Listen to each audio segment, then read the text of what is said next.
Angela, what about the armies of heaven? Under control, big guy. I just hope you know what we're doing here. Simple. Podcasting.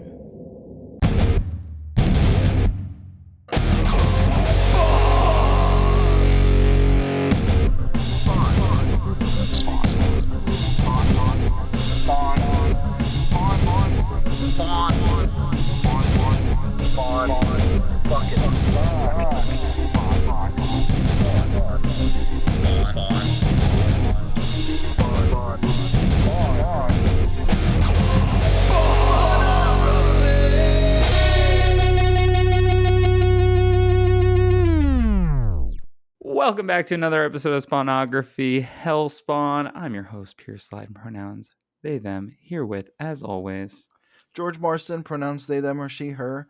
How's it going, Pierce? How's your week been? It is going. How it's been, we'll see. It's not over yet. But, you know, it's another beautiful day in the hellscape That's true. Our current reality. But you know what? The weather's getting warmer and the sun is out. And the last time I had a physical, which was a couple months ago, all my doctor said was, you're in great health. You need more vitamin D. And I said, well, I've been inside. Well, there you go. So I'm happy to go outside. How about you? Yeah, how you doing? You know, pretty good. I also need some vitamin D. Vitamin yeah, D's not too nuts. bad. Whoa, dude. Welcome back to Gator and the Gooch in the morning. I'm so Welcome sorry. back to Spawny and the Clown. That seems like a bit that Clown would definitely be Spawny doing. and the honestly, I would listen to Spawny and the Clown. Yeah, me too. But yeah, you know, not too. You know, I've been watching this show. Speaking of health, I've been watching The Pit. Have you seen that? The hospital show. I have heard things about it. By the time this podcast comes out, it will be 95 years old. But I mean, it's all the episodes are out. I just started watching it in retrospect now that it's all out because I've finished my other stuff. It's pretty good, but I'll tell you, man, I will never go to the fucking hospital that they are in. Like, every person who goes in there is like, someone will come in for a fucking sprained ankle, and then like suddenly they'll be like fountaining blood out of their lungs, and it's like, dude, what's happening in Pittsburgh right now? And then I remember it's a coal town. Oh, it's about Pittsburgh, not the Image Comics character. Oh no, not Pitt, the Pit. Gotcha. Yeah, that's important. Pitt is in it. He is the doctor. That makes sense. Played, yeah. What?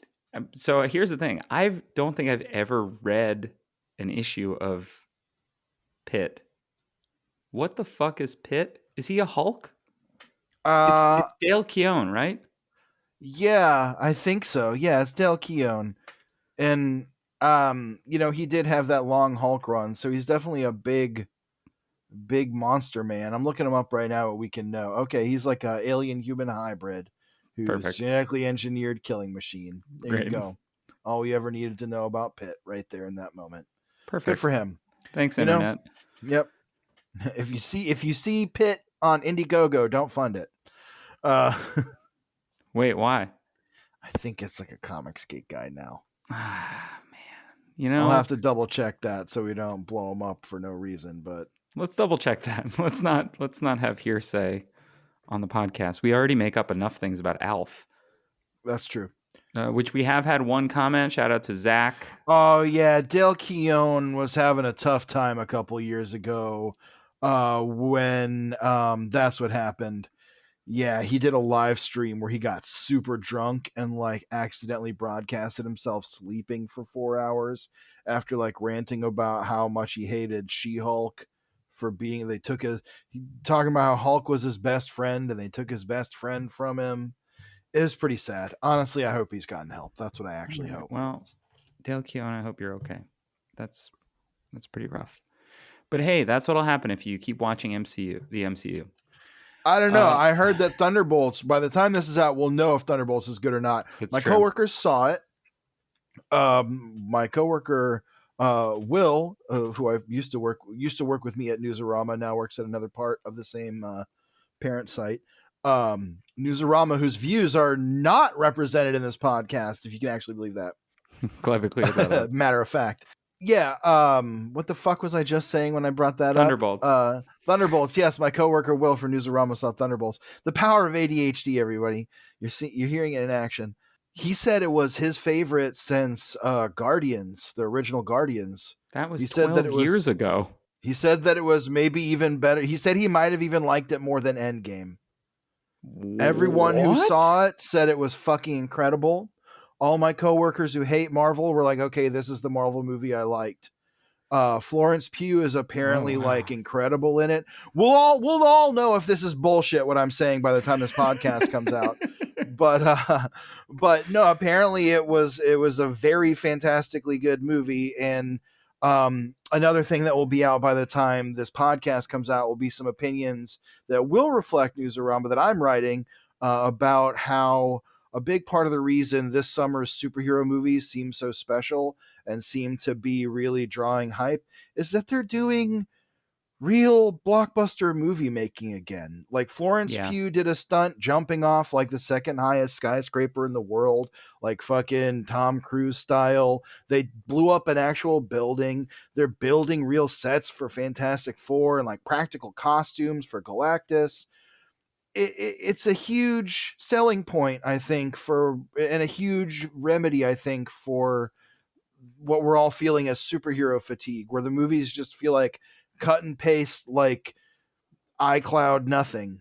Yeah. I think a big part of it is because I was just talking with my brothers about like Star Wars today, because I guess Andor season 2 Heard that's great too. has been I out. refuse to watch Star Wars, so Yeah, same. And we were talking about Star Wars, and my youngest brother just read Dune, and Oh he yeah. like sent that's how it started. He sent a photo of the book and was like, "Yo, this shit slams," and I was like, "Yeah, Dune's great." And then eventually it led to me saying Star Wars is cringe, Dune is based. And my brother said, "You are 30 or 40 years old. You cannot talk like that." And I said, I hit the gritty actually in response. Wow. So, yeah. Wow, sounds like you rizzed them right up.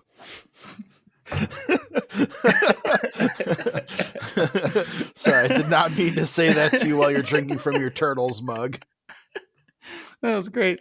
But one of the things that we ended up talking about Star Wars, because my middle brother is still like, I know it's bad, but maybe some of it's okay. Honestly, I'm sure some of it's actually great. I'm just not watching it. The thing I said, I was like, listen, there's a lot of like the Disney Star Wars stuff that I really tried to meet it where it was at, and that the reality is that I spent so many. Listen, I put in my Malcolm Gladwell's 10,000 hours. Okay, I was an expert at Star Wars when I was 12 years old. Yeah. And then they ripped it all away from me, and I don't mean that in like the way that neo-Nazis say it now, where they're no, it's not because they put a woman or a black Yeah. person or whatever in it. No, it's because they changed the canon. Well, Go they ahead. just got rid of it. Like they just threw it all out, and like I know that a bunch of it's coming back now, and whatever. But it's just the blatant disregard for the hours that I put in. I'm just like, I can't do it again. I can't start over. And that's really what it is. And I think the sequel trilogy is terrible, but I also think like the weird critical reevaluation of the prequel trilogy has also been bad. Where Oh yeah. a coworker of mine went to go see Revenge of the Sith, and I was like, "That's great. I fucking hate that movie." And she was like, "Don't you like Star Wars?" And I was like, "Yeah, it's crazy. They made 3 movies and stopped." Yep. I was thinking about that the other day, that I don't really like Star Wars. I like the original Star Wars trilogy. That's really what it comes down to, because when I look at the amount of official, of Star Wars movies and shows, the amount of shit that I don't care about or don't like absolutely dwarfs the amount of far hours outweighs that I'm what I care about. Super into. And I'll admit there's a lot of it that I haven't seen. I haven't seen a lot of the new stuff. I saw the movies, I saw some of the stuff. I'm at the point where it just doesn't excite me. I don't even think I can like engage with it in good faith. I think like I can't even. I have such a barrier to it that I can't even engage with it in good faith. And for that reason, I would rather have no opinion.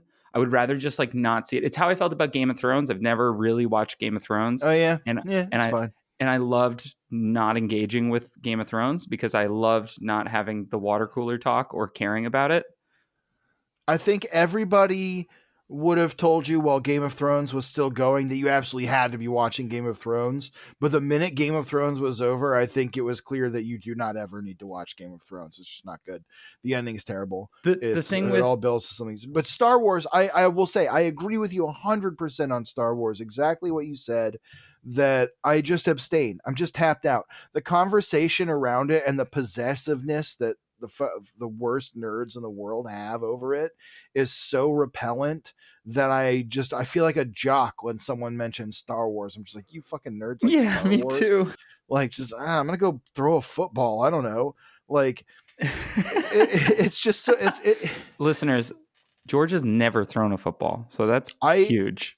I worked for one season. I live in a football town. I live in Athens, Georgia, which has the University of Georgia back-to-back Go national Dogs. champions. Yeah, okay.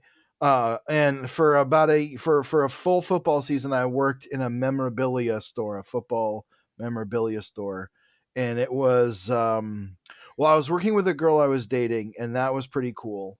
But everything else about it kind of sucked.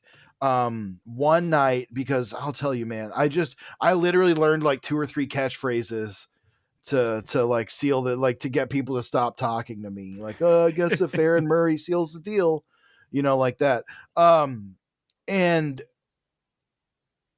the one big memorable moment I have from that was one game day before Thanksgiving. I got called right back into work at around 2 a.m. because the bars were getting out, and there was a bar next door called 100 Proof because they sold Everclear smoothies was their thing. Boy. Well, 2 frat boys got in a fight outside after housing a bunch of fucking 100 Proof smoothies, and one of them threw the other one through the front window of the store. So I had to go down there and wait for like the owner of the store to get there from like across the fucking state. Great. Well, yeah. And that's why so you shouldn't watch Star Wars. Exactly. Because don't cut any of this. That's what those guys were fighting about. That is true. Actually, I heard that afterwards. Yeah. I heard one of them was saying that Jar Jar Binks was actually good. The only part of Star Wars that I want to be redeemed from the prequels is Jar Jar Binks, and not the character, but the guy behind it, because we already did that. Best. Yeah, that's what I'm just saying. That's what I'm saying. That's the only part of like the new Star Wars thing that I'm like, yeah, that's great, is that he got his like redemption or whatever. Because that guy put in a lot of work to that character, and he got a lot of flack for a lot of shit that was his fault. Yeah, yeah. It is good that George Lucas is also like maybe the only kind billionaire. I don't know. I'm not going to say any of that. Have you seen those clips where he's just like, no, being a billionaire is stupid. It's impossible, and it's well. Then give me your money, dog. And he was like, it shouldn't be allowed. But you're still doing it. Give me your money. If you think you shouldn't be allowed. In fairness, he's kind of doing nothing. He got rid of Star Wars. He doesn't engage with any. None of this is his fault. I'm not even saying that. Look, we're talking about billionaires now. And when it comes to billionaires, listeners, if you demand it, because we'll do anything you want, we'll write a letter to George Lucas asking him for money. George, give me a grant. There you go. I'll take a grant to produce this podcast. 100%. We'll do it. Also, I'll take a sponsorship from Factor Meals. Once again, I've been eating Factor Meals all week. Factor Meals sponsor us. This is not a paid advertisement. An ad. I'm literally paying them. Send me more meals for free. We're gonna tag them. We're gonna say thank you, Factor Meals, for powering this podcast. Yeah, and see how much shilling gets us, because I will be a shill for food. Sure. Yeah.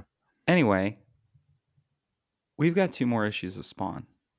We do, and these are 2 big issues, 98 and 99. 99, Spawn number 99, closing in on the big 100. We also have a big announcement to make, and we'll make it at the end of the podcast so that you have to listen to the whole thing, because you won't know when to fast forward to. But we're going to make exactly that right. We're going to make that. Maybe we'll make it in the middle. You don't know. We're going to make it at minute number. Cut that, Pierce. Great. So now it sounds like I said what minute it'll be at, and then Pierce cut it. I'm leaving it all in. I'm actually going to triple the pause. Don't do that, because then this podcast will be 49 years long. But yes, we'll make a big announcement at the end, something very special. And Yeah. it's going to be great. I'm really excited about it, but we'll talk about it later. Yeah.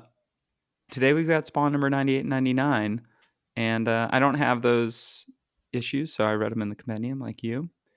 And we're going to get into it if you don't have anything else to get into. You know what, Pierce? Go ahead and hit me with those credits. We got Spawn number 98.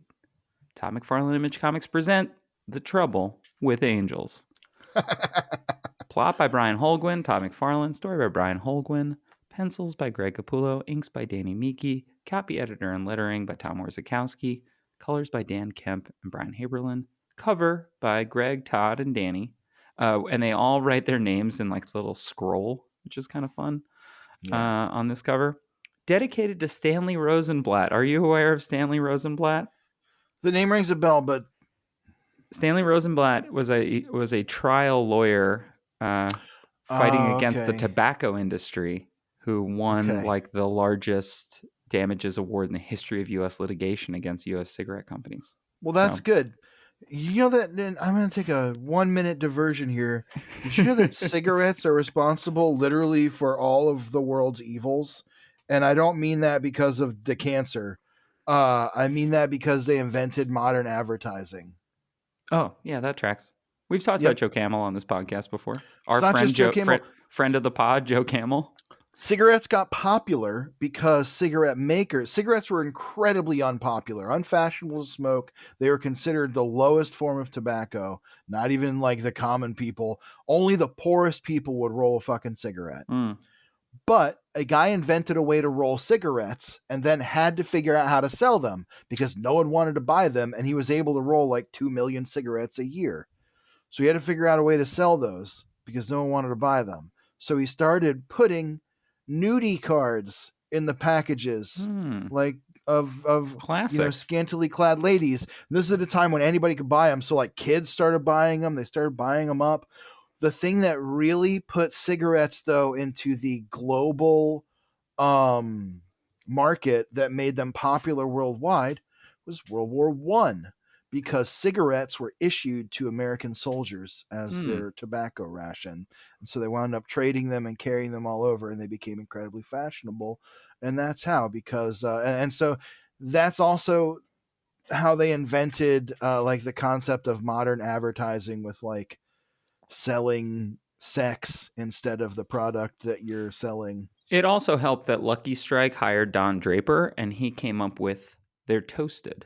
That's exactly right. He was one of the icons of the American advertising industry. Yeah, so I'll give a little summary of Spawn number 97. Angela rescues Spawn from his impaled position and gives him the lowdown on their new mission, even after she received orders not to act. Other angels debate the order, saying it is their duty, their purpose to fight, while others claim it is their job to follow orders. Spawn and Angela find Cog and try and pry ancient information out of him, but he is vague and uncooperative. Later, after Spawn and Angela leave Cog, they argue and even get into a bit of a tussle. Angela is surprised to learn that Spawn still hasn't figured out his earthly role. Meanwhile, Urizen is leading people to their deaths like a monstrous Pied Piper. I will say Impaled Position is definitely the name of my new industrial band. It's pretty good, actually. Yeah, not bad. So we open this, and it's a little... he kind of looks like the kid from Kick-Ass, actually, in the comic I think version. He's Doogie Howser is what we're looking at I was going to say Doogie Howser, but he doesn't really... He kind of doesn't have the haircut of I think Doogie that's... Howser. Maybe, yeah, it's hard to say. Anyway, he tells... you know who that is? That's Sally Jesse Raphael, I think. Yes, it is. I think this is this doctor's. She looks too much like Twitch. It is. Yeah, oh, absolutely. Is it? They Are what? Are they a woman? This doctor might be non-binary. I think. Honestly, it's unclear. Their gender is unclear. Yeah. So, therefore, they are whatever they are, whoever they are. We'll never know. Whatever they are. Is that how I talk about myself? It is. So sometimes. I guess that's fair. Me too. Yeah. Anyway, this doctor is telling Wanda that not only is she pregnant, she is 6 months pregnant. Now we know that she got pregnant by none other than the demonic Mammon Mammon. during through a magical conception only a Yep. few days ago. But this surprises both her and Terry. Terry thought that she was cheating on him because they haven't been intimate in so long. She's saying she thought it was just a few weeks along at most. And the doctor's saying, well, no, we made a mistake last time we read the charts. It's pretty simple. Judging by what I see here, you're about 6 months pregnant. Terry's like, oh, fuck, so I fucked up. And Wanda is, excuse me, basically just making her appointment for follow-ups that Yeah. she's missed over 6 months of pregnancy. Gotta say, some all-time acting from Greg Capullo here. Her Yeah. first surprise panel, like, this is gonna sound so stupid because comic books are filled with beautiful people, Mm-hmm. but like Wanda is very pretty here in Yeah. her sort of like shocked, like, wait, like her taking, I don't know, there, like it was very striking to me. Yes, this is a very well drawn example of like a beautiful woman being surprised. That's very much what it is. And it's great. No, it is great acting throughout. I love Terry's face where his eyes are all narrow and he's like, so you're saying the conception was a while ago and we probably did do it then? Oh, okay. I really like the stuff with Cyan as well, as she's reading Tiger Beat. Cyan's in the waiting room. Yeah, Cyan's in the waiting room reading Tiger Beat, waiting for them. It says, I like the narration. It says, Cyan has a feeling. She's too young to know words such as dread or foreboding, but she knows something is going to happen soon. Something bad. We know what that is. It is that Urizen, the demonic force, or not even demonic, but the primordial force of nothingness that will turn the world into a soulless husk, has risen from his prison in the earth. Thanks to Ab and Zab, these two kind of sort of Alex Winter and Keanu Reeves-esque demons who like quoting movies, who are now in the custody of Angela and Spawn. They're trying to grill them. Angela's asking them, someone hired you to release the dark god Urizen, hoping that would jumpstart the apocalypse. Whoever it is, it seems you're more afraid of them than you are of us. And they're inferring a lot from this. It's kind of been hinted that one of the bigger powers sent them to do this because the stakes are that if either heaven or hell sets foot on earth, like the armies of heaven or hell sets foot on earth, the other one gets to as well, and then the battle that ends the world is on. Yeah, it seems like they need an excuse, and Spawn's existence alone is not an excuse, and like Angela going after him is not an excuse. It needs to be like a full attack, a full like invasion force or whatever. Right. If they send an army to Earth from either place, yes. And Angela, the boss. Yes, the boss. I love this panel of her in silhouette with just her eyes and her one earring, and the sewer grate kind of behind her. Yes, really sick, really sick. I mean, I'll say this 1,000 times, but like Capullo really cooking. Love her in the foreground with just her hair all in black. We complained about black not being all over the page. In this comic has skyrocketed, and it has transformed the art. So even improved. With Greg Capullo's art, you know these are the pages that you look at this and you go like this. Yeah, Batman, of course. You know what it is? It's that Miki's lines, while they are fairly frail, they're fairly thin. They just don't. They need those big swaths of black to kind of back them up. Yes, and when they don't have that, that's when you start to feel like you're losing something. And the atmosphere. Go ahead, sorry. But I'll even say that because it exists on the page so much, he's leaning into this panel of her like walking through this muck where her face is all blacked out, half her arm is blacked out. Like he's really leaning into the lighting there. And we have like a boot in the foreground. It's great. It's really, she's walking really, really out great. of the shadow. Yeah, it's all fantastic. Greg Capullo kicks ass drawing Angela. Honestly, We kind of said it last time, but I would love to see a Greg I Capullo Angela know. miniseries, and in a dream world, let Todd McFarlane write it. I mean, he's I writing would. Spawn again, so It would be so fucking cool. It would be so cool. Anyway, that said, this comic is also pretty good. Angela trying to interrogate Ab and Zab, but they are so cursed and unable to speak the name of the one who sent them that one of them vomits blood while yeah, trying to say it. And it's she's like, great. okay, well, they're kind of warded from saying this name. Yeah, they have a silence charm. Another great example of the use of shadow and spotted blacks for storytelling here is where they're standing closer to the mouth of that of the tunnel that's Yeah. like kind of framing the Oh, it's so foreground, and sick. they're all in shadow. This is honestly kind of makes me want to see Greg Capullo draw the turtles. You know, that's 100% what I've been thinking. Partly because and this is no shade to the group of artists who have been drawing the turtles for the past over the past like 15 years or so. But there's a lack of noir elements Yeah, in the current last almost 2 decades of turtles that I think they really need to get back to.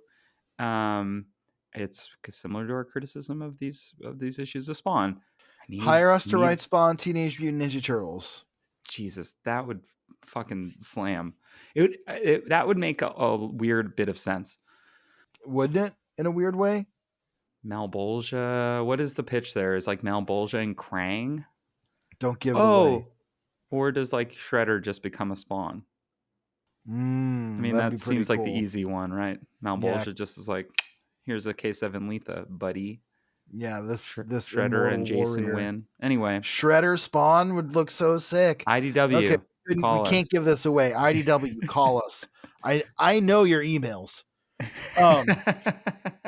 iMails? So yeah. They're trying to decide what to do to them. Angela wants to incinerate Ab and Zab, but Spawn says no. They're coming with us, and he grabs them both by the hair. I love this drawing of them like just all weepy. Cut to some angels, some phalanxes of angelic warriors squaring off, their numbers spread across the infinite horizons, which that is definitely the way to write a caption of exactly what you're looking at. Yeah. I was thinking about it before we were podcasting about this comic and about the art in this comic, because what's going to happen here is this is going to turn into like a two-handed fight story Yeah. with Angela and Spawn each taking on their own battles, kind of cutting between them. This is sort of right on the cusp of the so-called widescreen comics era. Mm-hmm. This is just before the Brian Hitch Ultimates that really defined that concept of like widescreen comics. And what I mean by that, and Pierce, you know this, I'm sure. Yeah.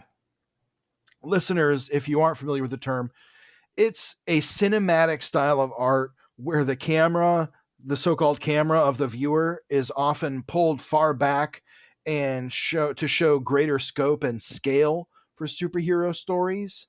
Think If of you the scene at the beginning of Avengers 2 when it pulls out to show like the whole crew like jumping into the really that forest. entire main fight of True. Avengers of the final fight of Avengers, the first one, Oh, that is too. really, I mean, that is kind of the kind of cinema that inspires widescreen comics, so to speak, but it's also recursive the other way, because those very much do feel like a Brian Hitch like Ultimates comic, where the perspective is often much larger than just the heroes. It's not as tight. You're using a few less panels, bigger, more expressive panels on each page. This comic doesn't quite, that's not quite how Greg Capullo draws. That's not quite his storytelling style. But this comic feels huge in the way that Greg Capullo's comics do that. Like he Mm-hmm. translates that into his style in a really interesting way. And I think what we're looking at here, the panel that is at the top of this page, that's in the Aether, which is just an expanse of darkness, is two lines of angels closest to the front of the page, to the viewer, are very fully defined, and they stretch off into basically just undefined horizons of silhouettes. It's kind of the way that comics used to always show this sort of thing. Yeah. I think a widescreen like Brian Hitch. I keep saying Brian Hitch, but he's kind of the auteur of He's the that one that you style. really think of when you think of that. It came from his art style. Would probably draw it a little bit differently, and that's not good or bad. It's just interesting to think about how the language of comics has evolved even since this comic came out, and since like Greg Capullo was cutting his teeth. Yeah. And it's cool. It's a cool example of the different ways something like that would be approached. One But also this gets into some of those big widescreen moments. That's what I was getting at, was that it does start to brush up against that. Well, and also Spawn since the beginning has always embraced those kind of big widescreen moments, in the sense that it loves, like Todd, especially in his early days, loves a sideways splash. Now, granted, that does make it more vertical, so it is more like a traditional splash. But we've also had moments where we're just turning sideways for no reason. We ended 97, 97? 96? Yeah. Whichever one ends 97, I with think. Urizen ripping through the ground, and It you're was like, oh baller. shit, Looks so right? good. But it's a huge widescreen panel, right? And one thing that I think is really funny about this one is I'm noticing now that the Angels rock the one big boot. Yeah, they do. Like a bunch of them do. Yeah, they sure do. I like that. One big boot. That's a Greg Capullo thing. But it is also like a fun, like Spawn being this kind of character caught between heaven and hell now, especially with the Green World. He has sort of taken on, he didn't get the one big boot until his sort of evolution.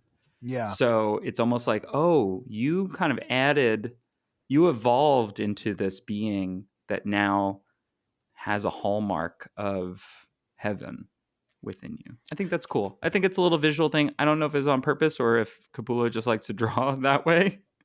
It's cool though. I mean, but it's cool. The verisimilitude of like, there is a cosmology here, and there is like a design behind it in a way. I mean, there literally is, but it's interesting to translate that into a story context. One of my favorite thing in both of these issues is on the very next panel. It is the Tooth Monster Demon Chariot. Yes, I was going to say, I was just waiting to talk about those weird little guys. They look like almost like the Sugar Man. Yeah. But like with like little funky feet. Did Capullo so draw weird. any of Age of Apocalypse? He drew, I know he drew X-Force, obviously, and he drew Quasar. Did Greg Capullo draw Age of Apocalypse? It feels like the right time. Oh, actually, well, no, because he would have been on Spawn at this point. That was 95, was Age of Apocalypse. Right, he would have already been on Spawn. Oh, yeah, I guess he would have, yeah.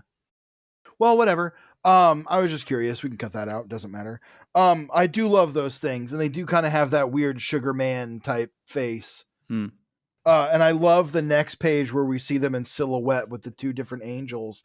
What's happening is the two different legions of angels are squaring off. One side is ready to go to Earth to fight Urizen because he's this huge apocalyptic monster.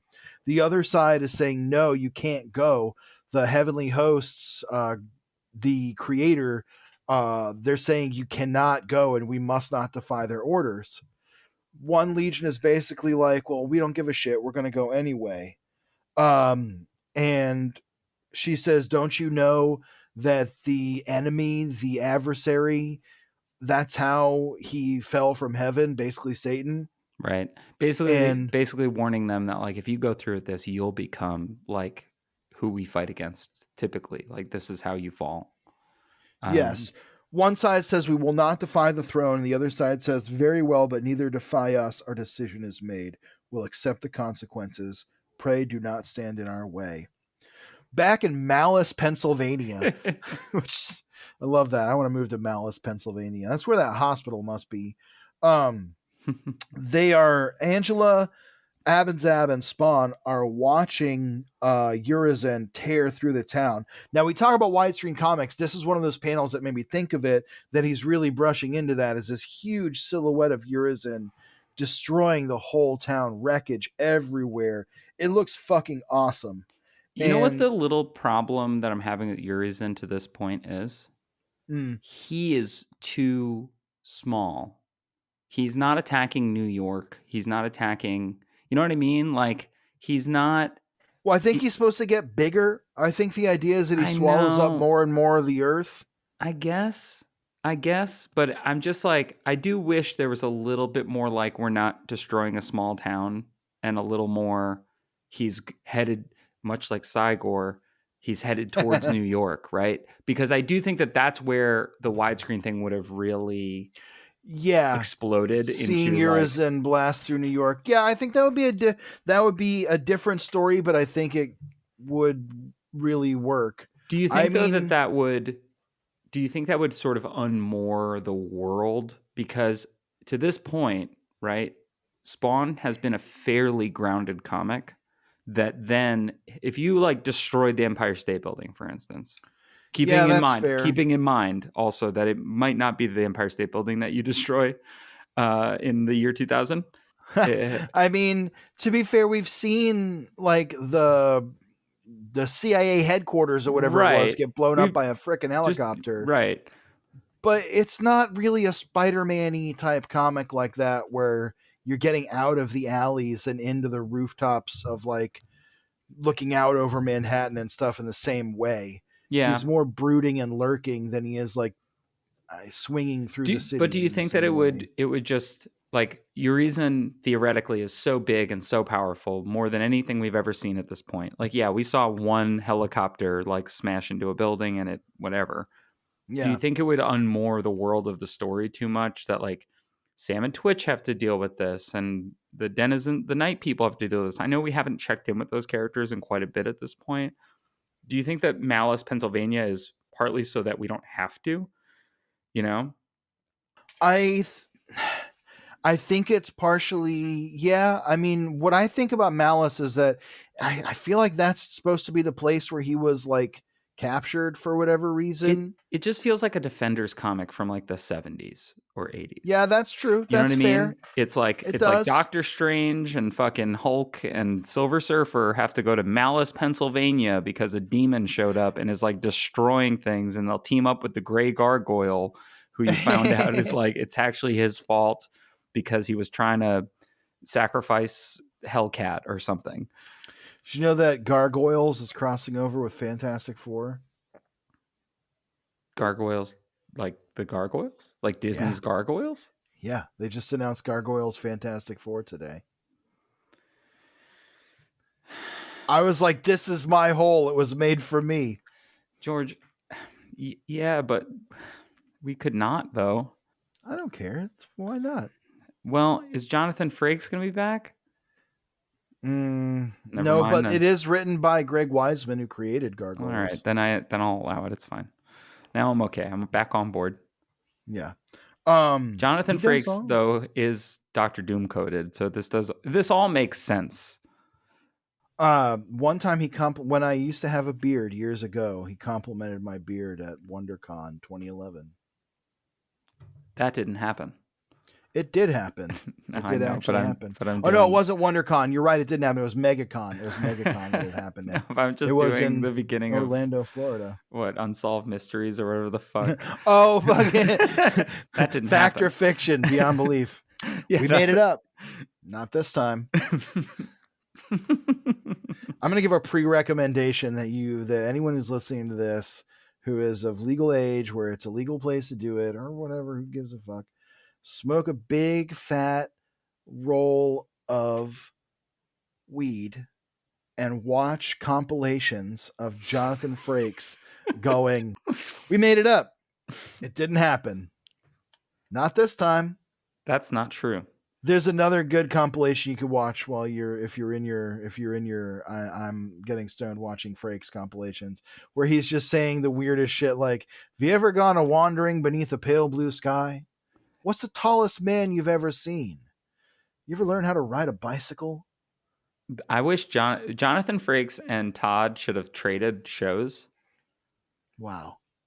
Like, what's the Jonathan Frakes intro to Spawn? Spawn, creature of hell, darkness, shadows. But is there something more? hiding behind his strange and creepy mask? We'll find out tonight on Beyond Belief, Fact or Fiction.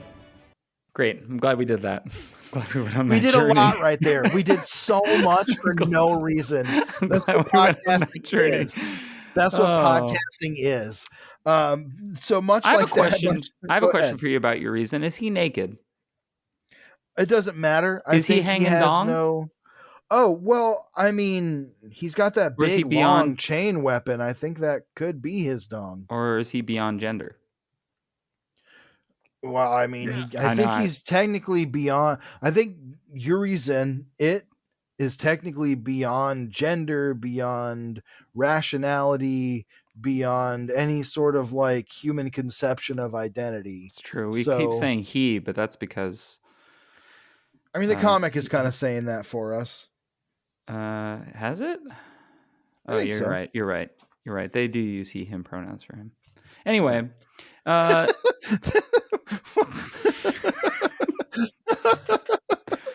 Look, it's not funny. You should really. God, we announce our pronouns at the beginning of every episode, and that's actually really important to me. Sometimes we forget just because we forget. Or whatever. But we say it almost every episode, and it's just part of who we are. So it's important to me to say that. It's just funny to sit down and talk about like whether the being of cosmic destruction has a gender, or whether it needs to, or whether that is a gender all its own. Yep. Well, Angela asks Spawn, what's our first move now that Urizen's destroying a whole bunch of shit? And Spawn says first containment, and he throws his arms out and he starts growing a bunch of trees, and everybody's like, yo, what the fuck? And he grows a forest of trees all the way around Malice, Pennsylvania. Yep.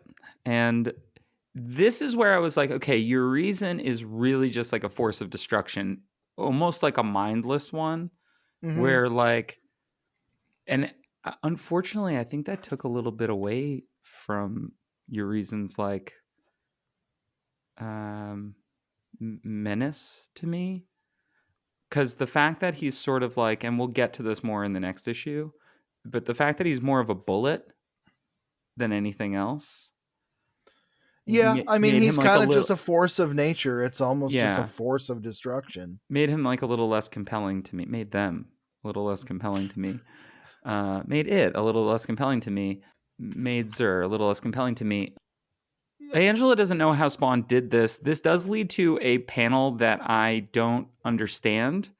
And it's just where Spawn says a gift. And I'm not quite sure what's going on in that panel. And Angela looks surprised. Well, yeah, okay. So he says it's a gift, and that's from the Green. Do you remember when they resurrected him? They said a little parting gift. Yeah. And I think it was a power boost, basically. And that's it. But like, I don't know. That panel is very weird. Her face is weird. And her face is like surprised. And so it's, I don't know. It just feels like a weird bit of like, oh, we put more acting here than we had dialogue. You know what it really is? I hate to say this, as I'm like kind of sort of zooming in on this. It's kind of just a shitty drawing of her face. I hate to say that, but there's like the line of her lip that is underneath the colored portion of her mouth. Like the line, I don't know what this line on your face is called, but the line between the bottom of your lips and the top of your chin. You know what it is? It's too pronounced in the art. I think that they changed her face late. Yeah, it looks like, or maybe it was colored incorrectly, or I don't know. It looks like her mouth is meant to be open or closed, and it's kind of both, and it's just a weird drawing. It's weird. Anyway, so, even the best of them have to swing at a missed pitch every now and then. Like we mostly said, Capullo is killing it, but there's a few panels where you're just like, what the hell? Okay, whatever. It also could be just a mistranslation between pencils and inks and colors. That's what I mean. I think that like somewhere between like the finished page and then like maybe what it became, it just got changed or something. So it just ends up kind of being a weird. It's also just a weird end cap to a big moment. Because it should end with the previous panel. Back at the Fitzgerald home while this is happening, Wanda is sitting there reading the newspaper. There's all kinds of little notes in there, I'm sure. Crime Lab Studios, that's Colors, right? Yeah. Crime lab, yeah. Yeah, and there's a bunch of stuff like that all tagged in Virus this is little coming. newspaper. Whoa, it predicted COVID. True. But Terry is coming into the room where she's reading, and he says, "You need anything?" And he's kind of trying to mea culpa his way through saying, like, I 6 months pregnant changes everything because we would have been intimate within that time period. And he kind of says, I guess I was an idiot. And they have this little conversation where Terry says, there's this little kind of joke where he says, how'd I ever get so lucky to have you? And she says, you got me drunk, if I recall properly.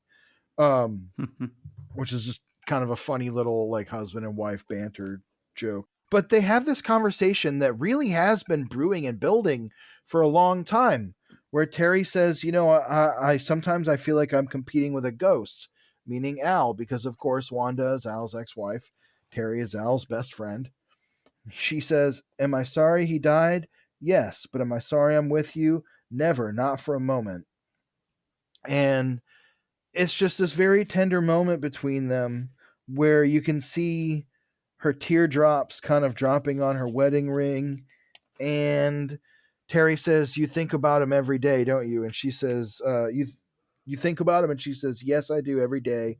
But you know what? So do you. And he says, you're right, I do.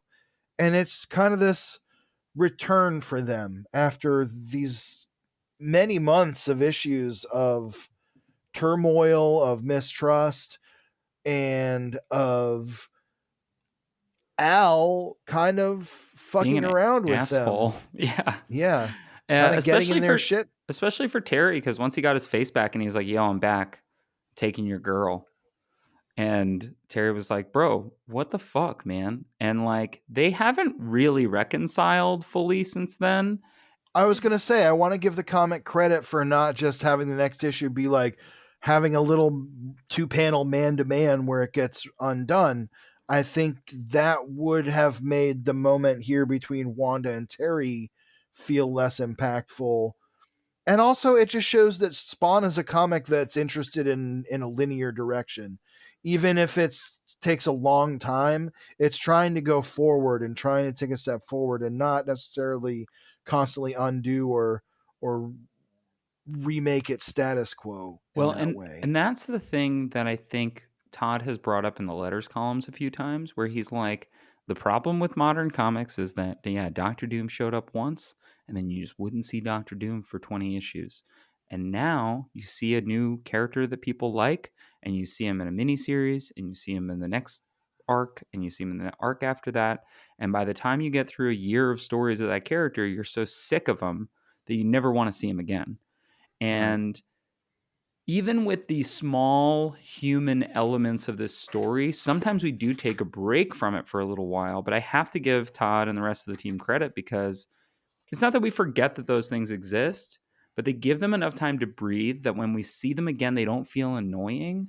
By all accounts, Cyan specifically, because like kids in movies are typically pretty annoying, right? Unless it's like a movie specifically that is kid focused or whatever. But like kids in an adult film, that sounded wrong. Kids I in know a what you mean. kids in like an Oscar movie, right? Like for grown-ups, seem annoying, right? They're either too sort of too smart for their own good, or they're too annoying, or whatever. Right. Cyan should kind of feel like that in this book, because she's kind of always there, and she couldn't really even speak for the first 35 issues. And instead, now when we see her, like, so much story has been sort of injected into her that she is really compelling as a character. Even though we don't know that much about her, she has such an intrinsic connection to everything that is going on.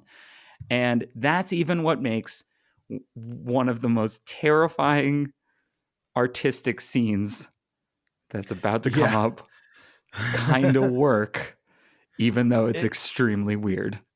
Yeah, Cyan is sitting on her bed talking to her teddy bear. She's saying, guess what, Pookie?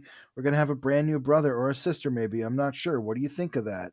And I love that Cyan has started to grow up. Yeah, me She's too. growing up into like a child who can speak, who's no longer just a mama dada toddler. But yeah, she's looking at her bear And it's this very weird kind of Freddy Krueger moment where the bear sort of shifts into the face of Memon. And it's like this weird teddy bear with a human, like, snidely whiplash face. It is legitimately terrifying. And like I said, if you've ever seen any of those like middle, like, not Friday the 13th, Nightmare on Elm Street movies, Yeah. where it's like Freddy coming out of like the TV. I guess that's the first one. But like Freddy coming out of things or turning into things, like turning into a doorknob or a snake or whatever. Yep. It's very much that kind of a vibe. And it's very weird. He gives her this doll of Spawn, and He it's, says it's you like a know, voodoo doll, basically. yeah, and basically she's just like, do you want to play a game? I brought you a new toy to play with. Do you recognize him? And she doesn't say anything, and I like this because she's scared. And he goes, of Excuse course you me. do. I want you to take this doll, and I want you to show me exactly what you think is going to happen to him. And then we cut to the maybe best panel in both issues. It's so sick. Here's where we see the scale that I think you wanted to see for Yeah. I almost called him Ozempic, Urizen a little bit. He's He should come back as Ozempic. Yeah, he should. He's towering over the trees, like launching buildings into the air. And Spawn and Angela and Ab and Zab are just kind of set down in the bottom corner of the page, really tiny, showing the difference of scale between them. And Angela says, I gotta admit, you sure know how to impress a girl, Spawn. Any idea what to do next? And Spawn, very, very MCU style, just says, Yeah. we fight him and we win. Ab and Zab are like, well, we're just gonna wait here. But Angela suddenly realizes that some shit's going on up in the aether, up in heaven. She turns into a lightning bolt and blasts off to find out. She says, Spawn, don't make a move without me. I'm serious. Spawn starts dragging Ab and Zab to the forest. Meanwhile, Angela arrives in the aether just as the two battalions of angels are about to clash with, or rather, just as one of the battalions of angels is trying to fly into the portal to get to Earth.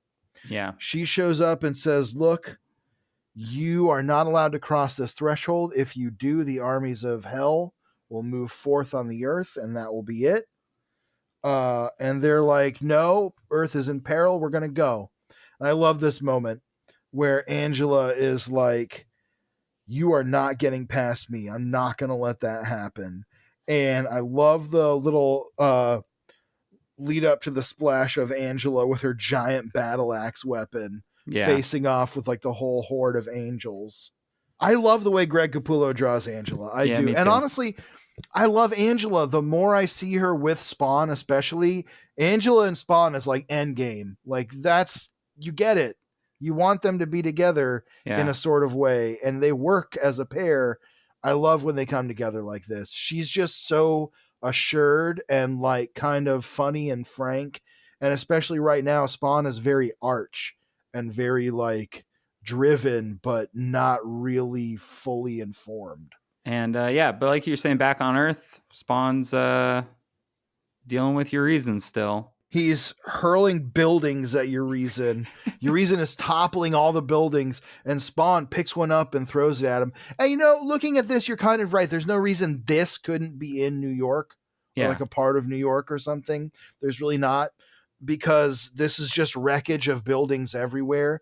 I get the impression they didn't want to destroy New York. Yeah, that's what I was saying. Is like, I think it would be too disruptive to the rest of the book, because the book tends to have this like linear timeline that it works towards. I get what you're saying. Okay, I was kind of misreading what you were saying before. Yes, I understand what you're saying with that now. I think you're right that it would kind of disrupt the actual physical setting of the book in too permanent a way. Because it's like 98% and then also, in New York. Everyone in New York then knows about Urizen and Spawn. Right, and then they have to deal with that in a world where there are less superheroes because we don't cross over with Youngblood anymore. Right.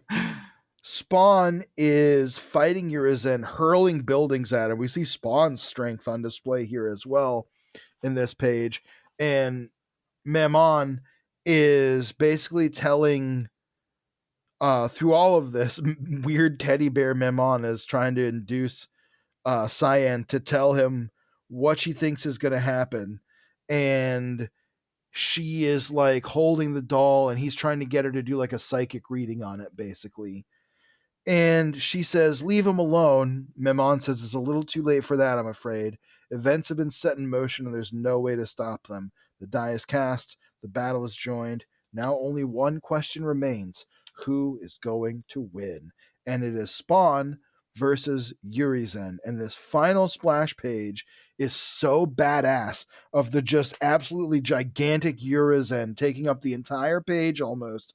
Spawn blasting him with this like weird pulsating cloud of green energy. Just a fucking awesome splash page. Well, and that is the conclusion of the first part of the fight between Spawn and Urizen, and we'll find out what happens next in Spawn number 99. So, Pierce, you know what to do next. Hit me with those credits, please.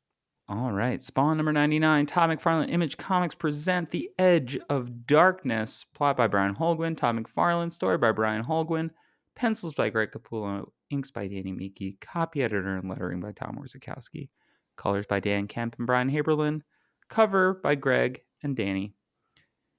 Dedicated, as this is issue number 99, and we're right in the middle of the NHL playoffs, dedicated to number 99, Wayne Gretzky. Ah, the great one. Yeah. Yeah. Great one. That's right. So, this issue opens with a fucking awesome splash. Yeah, just a super close up on Angela's face, her hair looking massive. She's looking like the fucking rat queen from fucking Castle Rat. Oh, You hell know yeah. Castle Rat, Pierce? I don't know. Do I? Do you know the band Castle Rat? Mm-mm. Whoa, they're from Brooklyn. Oh. You gotta look them up. Castle Rat is Chapel Roan for people who play D&D. I love that. I gotta check They're them like out. a doom metal band. Their singer is the Rat Queen. They have this like whole story. She kind of does look like Angela. Damn. Anyway, Angela?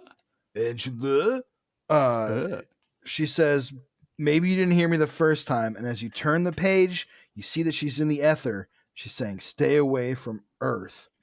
And she starts taking on this entire infinite legion of angels. This is just a 2-page fight scene where Greg and the art team are just absolutely crushing it.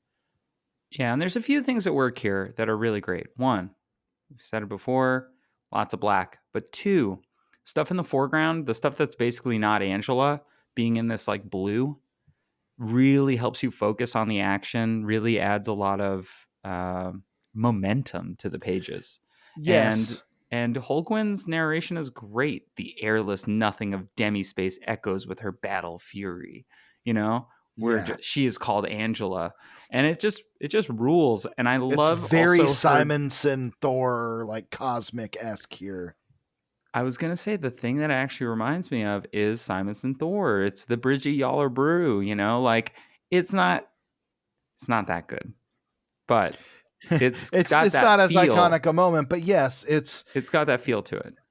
And well, to pull off a fight like this with this kind of artistry takes so much cooperation and understanding between the writer and the art team, because I'm sure that what they did was give some notes on choreography, but just let Greg kind of run wild.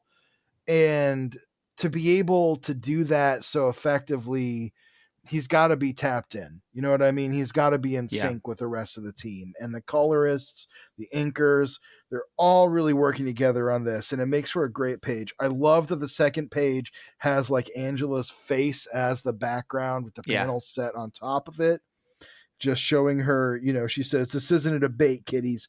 You want to get past me, you're going to have to kill me." And we both know that's not going to happen. I'm just a sucker for like an invincible warrior killing waves of enemies. That's just something that's, it's not always been my favorite superhero trope, but it's one that I've really started to respond to lately. Like in Deadpool and Wolverine, when they have to go through those big, huge fights, like that's the coolest part. It's like, man, always wanted to see Wolverine finally do that. And Yeah. that's what it's like here. It's just one of those huge, massive, chaotic fights that somehow, because of how well the pencils, inks, and colors work together along with the narration, you're able to just really soar through it and really understand how you get the excitement that's being communicated. It doesn't feel confusing or bogged down, but it Yeah. still manages to have that chaos of like Angel's fighting 1,000,000,000 angels. And it's great because it flows really well into Spawn's one-on-one battle with Urizen, right? And Holguin's able to Yes. use the captions in a similar way to get us kind of through the fight a little bit. Obviously, with such a huge adversary, it's tougher. And again, this is because of the more vertical nature of these panels and not the widescreen thing not being quite as you know fully formed at this time. However, I do think that Capullo does a really good job of finding the small moments within this fight Yeah. where, we see the enormity of Urizen against how small Spawn is. And we get this narration that says there's a hellborn creature who battles with the dark god unleashed from timeless slumber. That's Once my he was a favorite man. caption. I Yeah, love it's that really first caption sick. because it just tells you everything in that Yeah. one little panel. But as this is building, we get this close up of Spawn. We get this pulled back shot to see how small he is. We get a close up of Urizen. We get once he was a man, but that was long ago. Now he is something much greater. And Spawn rips open the front of his costume and says, "I want you to see what I'm made of." He says, He is turn called around, Spawn. Urizen. Yes, I love, he says, sorry, I didn't mean to interrupt you. He says, turn around, Urizen. I want you to see the face of your undoing. I love that So line. It's sick. it's so arch. Like I said, it's how fucking like Doctor Doom talks to Reed Richards. I This is love it. like the so like if the issue before was like the prelude, we're the whole band's playing now. Oh yeah, it's cooking. Like we're cooking, we're rocking and rolling, and Spawn rips open his shirt, and where that hole was that the green that he was impaled on, that the green grew through, he lets out this massive blast of energy. Now, we talked about the power meter before. Here's where I'd love to see the power meter going like down, down, down, down, down, down, yeah, down, down to show that Spawn is just not holding anything back here. I would That would love be to a cool see it just device. like all spinning, Yeah, you know. exactly. Exactly. However, I do think that the green world has changed the nature of the power meter altogether, right? Yes. Yes, indeed. So like the other way to use the parameter there would be to finally see it again, and it's like 999999999, Yeah. right? Like it's Yeah. so high that he'll never, and then like it starts there, and then it starts like he starts ripping through all the power that he has. That'd be sick. We should go back in time 25 years and tell Todd and Brian to do that. This next bit is also super cool where Urizen is like reeling from the blast and Spawn is gathering his energy. Ab and Zab are like, what the hell is that sound? And one of them says, I don't know, I think maybe the world's falling apart. And Spawn, I love this splash of Spawn where he's just all in darkness, but that green energy is just bubbling out of his chest. Yeah. And he says, this world has spoken to me, Urizen, and it's no longer afraid of you. Do you know what I am? I'm a power greater than you. We are greater than you.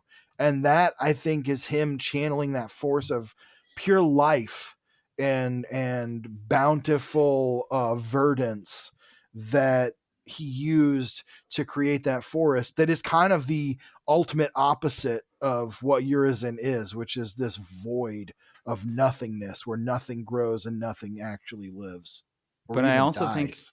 but I also think it speaks very much to the very next scene. We see Cyan with Grandma and with Granny Blake, and you know, Cyan says they're trying to kill him, aren't they? It's not a dream. And Granny Blake is like confused. Who's trying to kill who? And she says, I don't know, the bad people. They want to hurt the sad man. They want to pull him back down. They want to bring him back home with them. And when I read that, thinking about that line, we are Mm-hmm. stronger, I was like, oh, I think that that's even part of what's being tapped into here Yeah, I is this agree. like intrinsic connection that he has to Cyan, to Terry, to Wanda, to all the characters that we've met. This does feel almost like it would be the scene in the movie where like you get that line and then you like cut to each of the characters that we've like met. This is Absolutely. very much the event, the camera spinning around the Avengers as they, ready themselves in the middle of the Battle of New York. It's that moment, and it's really cool. It is. And there are a couple things to note about these pages. First off, these pages are all Cyan. Not only Mhm. are they all Cyan the character, but they're all Cyan the color. And it's just this very blue. This is all about her and her connection to Spawn, as you said. Granny says, "It's okay to talk about it, honey. You can tell me. I know not everybody understands these things, but Granny Blake does. You're special. You see things no one else does. No shame in that. It's in your blood, understand?"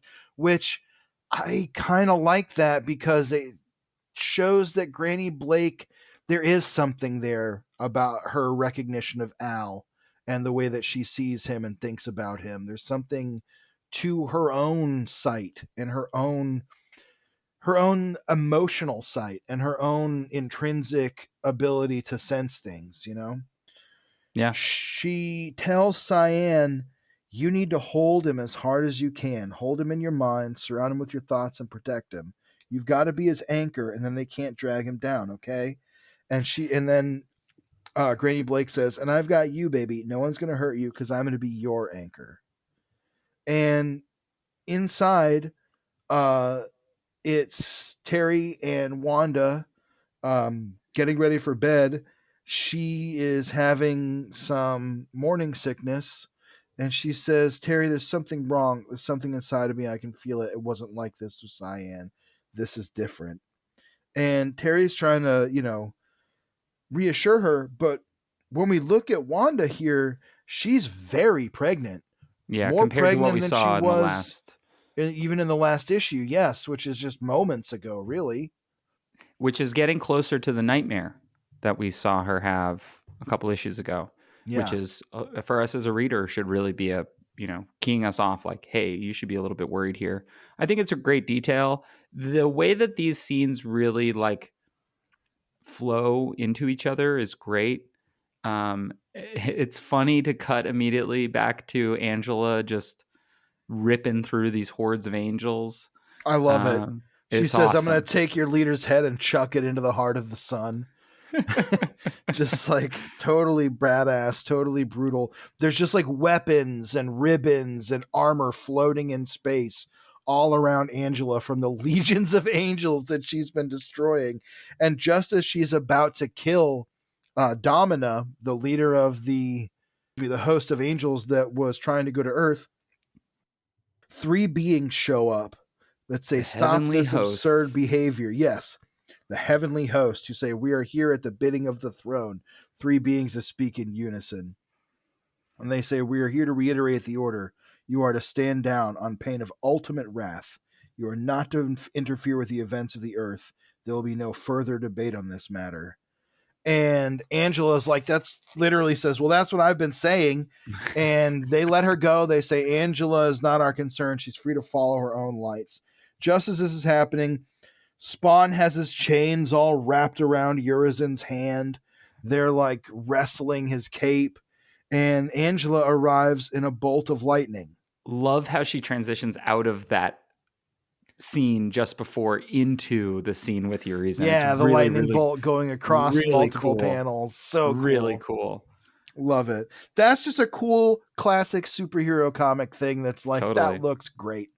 That looks cool. I love the transition it creates. I totally get it. Comics are awesome. Superheroes are great. Spawn is cool.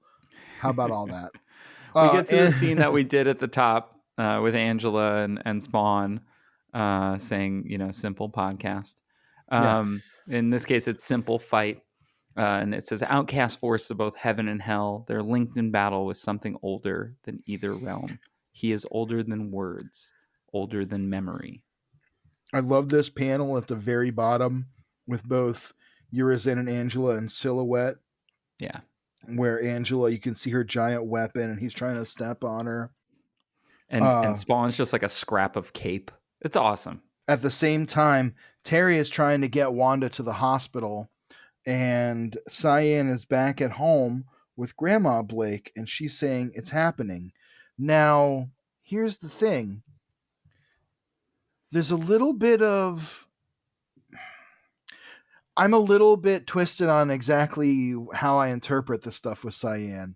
I think it's multi-layered, and I think it's partially her thinking about Spawn and her connection to him. She's holding the Spawn doll, but also she's going through this at the same time her mother is experiencing all this terrible Mm. stuff. And I think there's some connection between Cyan and that as well. I think there has to be because of Mammon. So Mm-hmm. like because the doll is from Mammon, because the baby seemingly is from Mammon. I think that Cyan is really keying into this darkness that Mammon brings because she is the same way that Spawn is sensitive to the darkness and evil in the world that we've seen since his introduction to the green world specifically, but over the last 25 issues or so. I think Cyan kind of has a little bit of that sense as well. Yeah. And Wanda doesn't have it in a larger sense, right? Things are just happening to her because she doesn't have that same connection to Al. But Mm-hmm. because Cyan does, I think that we're meant to see a parallel. There's a little bit of like, I think at this point, like you could see Cyan becoming sort of a Spawn Yeah. or a And I superhero or mean, something. I know that's something that happens She down the gets road. she just finished up her miniseries, so So there you go. Back in the fight with Urizen, I love these. This whole page is great. Angela leaping all around him, stabbing him with her lance. Spawn wrapping him in chains, and he says, "Now give it everything you got." And it's this awesome page where Spawn is in the middle, and it says, "Above, the angels watch helplessly. Below, the legions of hell gather awaiting command. Between, the soul of the earth breathes and undulates, gathering its strength and finally bursts forth." And just endless vines and leaves and like greenery and growth starts blasting forth from Spawn. And it says, "The chains of hell, the ribbons of heaven, the vines of earth all thread around him, enveloping the shadow god. Water, earth, air, and fire." And just as all this is happening, Cyan starts having a seizure.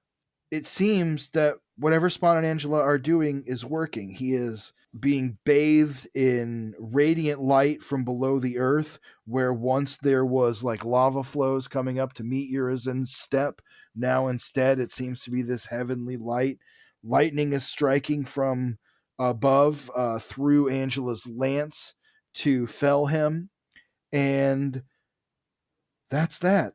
yeah, he gets enveloped by the earth on only his like hand, his stony hand. Yeah, Uh, it's very kind of much like Tiamat from the end of Eternals, but way before that. yeah. And meanwhile, Cyan seems to maybe be okay. She seems to have passed out, and her grip on the shoelace has loosened Mm. in her hand. And Angela says, "Spawn, you okay? You still alive? Or, well, whatever it is you are." Gotta admit, that was some fancy fireworks show. I really didn't think we were gonna pull it off. and Spawn just is all business. He has no time for Angela's jokes. He looks right at Ab and Zab and says, "Tell me what I want to know. I want answers. I want to know who sent you now." He says, "You can feel those nails around your heart. Tell me who sent you." Or he says, "Can you feel that? Those are my nails around your heart. Tell me who sent you." And even though it seems like they can't, they manage to break through the spell, and they tell Spawn it One word. was Malbolgia. To be continued. So we'll see what In happens. How Spawn number much 100. for Spawn 100? We'll find out more mysteries of Mammon. We'll find out mysteries of Malbolgia. We'll close the first real saga of Spawn and see what comes next. And we've got some special stuff coming up for the podcast as well to celebrate. So Yeah, I'm very so excited. I think what we'll do is we'll start with that. So thanks Go for for getting it. through most of this episode. But in 2 weeks' time, we will be interviewing Mr. Todd McFarlane The Todd to, Father himself. yeah, join Spawnography to talk about the first 100 issues of Spawn. That is specifically what we're talking about. We're not going to talk about the movie. We're not going to talk about the stuff that's going on now too much. I'm sure if he wants to talk about it, we will. Well, I'm sure we'll get into it a little bit. We'll give him the plugs. But yeah, we're going to be getting into the stuff that we've talked about here, the issues that matter to the Spawn community with the founder of the Spawn community himself, Todd McFarlane. I'm so excited. I have only ever had very small professional interactions with Todd, and he's always been a really cool dude. I am so excited that he's agreed to talk to us Yeah. about this because it's been an incredible year of our lives so far. Honestly, to know that we have built a small community of listeners that is growing all the time, that we've made connections with other podcasts and other creators, people who have even worked on Spawn. We've met and talked to some incredible people. We've made great friends along the way, and I can't think of a better way to go into year 2 of Spawnography than talking with the man himself. Yeah, it feels like it was all building to this. So, it's Absolutely. really exciting for us. And hopefully it's the beginning of a wonderful friendship with the Todd Father and McFarlane Productions. But his whole staff's been really great also about, helping coordinate this. So, shout out to all of them, and we'll do the proper shout outs in that episode. But Yeah. yeah, that's So coming. that's coming up. You'll get to hear it soon. And we are so excited to blast that into your ear holes. I don't have these issues, so I don't have back matter this time around. I'm sure that a 13-year-old is wondering where Clown is. And I'm That's sure right. that like somebody is probably mad that their mom read their copy of Spawn or threw it out or something, Someone wants the rare toys. and they Someone can't wants find them to them. make toys of, yeah. So, and I'm sure Todd is very patient through all of it. Yeah, of course. So let's do final thoughts. Next issue is issue 100. Just covering one issue next episode, so it's a double sized. It's our second milestone, second true milestone. It's going to be How you feeling huge. about 98 and 99? I thought these comics were really fun. I thought, especially reading them all in a row, I thought they really sold the conflict with Urizen well. We had our little nitpicks about like this could have been in New York, whatever, but I thought it was a great fight comic. I thought it really showed Spawn's power.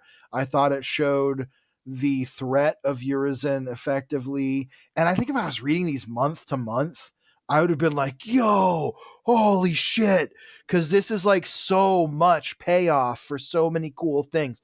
Angela versus all the angels, probably my favorite part. I think Angela's growing into my favorite Spawn character, which is just sad given the way things have gone. She's not my favorite Marvel character, but I'm really loving her here where she originated back at home. So yeah, two great comics that I thought really escalated the plot well and really sold me on this whole journey and really have me champing at the bit for 100 because after that, what's next? Yeah, I have to agree with you. I really like these issues. I think I said this when we were reading like 92 and 93 or whatever, but I was like, oh yeah, I already read ahead. Like Yeah, I had them in the compendium. I was like, am I gonna not read ahead? I have to read it. I have to know. And same as you, like if these are coming out month to month, I would have just been like dying to get to the comic book store to get my next issue because this is really, really fun. I'll say that this whole sort of Urizen arc does feel like it reads really well in trade. mm-hmm. Just having read it as a big chunk, I'm just like, yeah, you could kind of give this to somebody as their first Spawn story, and they would just have like a really rip roaring good time because Yeah, there's really great art, really cool characters, really good balance of the dynamics of the stuff that makes Spawn Spawn. And by that, I mean the balance between humanity and sort of the supernatural the Terry and Wanda and Cyan and Granny Blake stuff, I think, really works. It's not like too heavy-handed. We're not checking back in with Sam and Twitch and with the Night People and with the this and that. It feels more like a thematic choice of storytelling Yeah, than like an obligation of checking in and like checking a box. exactly. And it feels very streamlined. And this Yeah. feels like, we say like fight comics, but it is very much, you and I especially have read a lot of comics that have tried to be this propulsive and feel this big and fail at kind of, and also be fun and kind of fail at all three Yeah. of those things. And this is just, It's hitting the marks. it really is. I love Angela giving us a little Goldie Hawn. I love Spawn just doing cool shit. Do I have to like care? Do I care all that much about like, oh, how is his power level this high? No, it doesn't matter. Like none of it matters. It's rule of cool all the way, and it is fucking cool as hell. And the answers are even there on the page. They just don't Yeah. spend issue after issue after issue digging into them. It's Right. just the green says, here's a gift, and then Spawn uses it. So the timing is great. Yeah. So I'm having a great time. I couldn't be happier. And especially given that we're gonna get to talk to the man himself. It feels extremely exciting to have made it.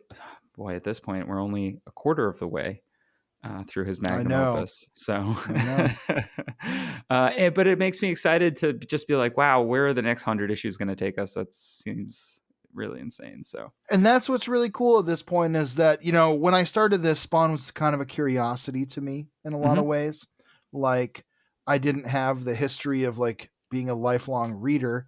I've been a lifelong Spawn enjoyer, and like I have the toys, especially. We talked about that a lot. But these kind of comics and reading this makes me go, yeah, I'm just happy I'm reading these comics, man. Yeah. I'm just happy I'm reading a cool comic that looks great and is fun to read. It's fun to read these comics. And again, another thing I've said many times at this point that I really truly believe is the best thing a comic can do is to make you want to keep reading comics, like to make you want to read more comics. Yeah. And this one absolutely does that. Whether it's the next issue of Spawn, whether it's the next thing that would have been in my stack at that time, this one makes me go, man, that was sick. I want to read another comic. Yeah, totally. Well, before we get out of here, recommendations, George. You got anything for our listeners that you'd like to recommend? Yeah, I sure do, Pierce. You know what I recommend this week is have an ice cream cone. Everybody have an ice cream cone. I had an ice cream cone before we started recording, and it was so fucking satisfying. I may just kill myself a little quicker and have a second one after we're done. If you can't or don't want to have ice cream, have another thing that delights you. Just treat yourself to a little something sweet because you deserve it because you're sweet as hell. Love that. I'm going to recommend the new Seth Rogen show, The Studio. Good They had a show. lot of fun with that. Really, really fun look at Hollywood. And I feel like everybody that engages with being on the show is very much in on the joke and in on the sort of like, oh, we're going to laugh at ourselves. From Ron Howard to Martin Scorsese to Olivia Wilde. It has just been, it's been delightful. It also it really reminded me like, man, Seth Rogen, if you just told me when like Knocked Up came out that he was going to be this guy who was like really wanting to like keep some of the history of Hollywood Kind of a alive. thoughtful actor and filmmaker. Thanks so much for listening, everybody. If you like the show, you please rate, review, subscribe on Apple Podcasts, Google Podcasts, Spotify, wherever you listen to podcasts. We have to stop this now because otherwise, I'll just spend another 15 minutes trying to convince George to watch The Fabelmans. Yeah. If you like what you hear and you want to let us know, you can send us an email, spawnographypod@gmail.com. You can find us on the internet in various places at Spawnography or at Spawnographypod. And yeah, that's pretty much it. George. Pierce. For Todd so loved the world. He gave his only begotten Spawn. See you later, Hellspawn.